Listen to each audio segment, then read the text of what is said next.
هو انت زعلان مني؟ لا خالص، هزعل ليه؟ لا عادي، انا بس بسألك اصلي حاسه انك زعلان قوي. ليه، انت عملت حاجة تزعلني؟ لا بس انا حسيت من طريقتك انك زعلان مني. طالما شايفة انك ما عملتيش حاجة تزعلني يبقى انا مش زعلان. شفت بقى؟ اهو باين من كلامك اهو انك زعلان.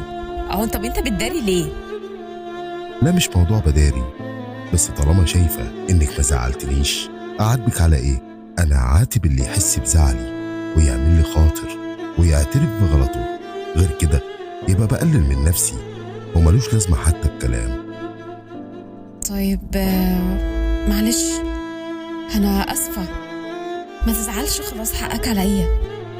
الموضوع مش كلمتين معلش وما تزعلش علشان تمشي بيهم الدنيا وانت مطلعاهم يا عيني غصب عنك ومن جواكي ولا حاسة ولا مقتنعة بيهم اساسا. للأسف انا اعتذارك ده بقى مش فارق معايا خالص، عشان مش ده اللي انا عايزه ولا مستنيه منك نهائي. وعلى فكرة انا اللي ما يحسش بزعلي ويكابر في الغلط عندي استعداد وقدرة اني ما احسسوش بوجوده في حياتي تماما.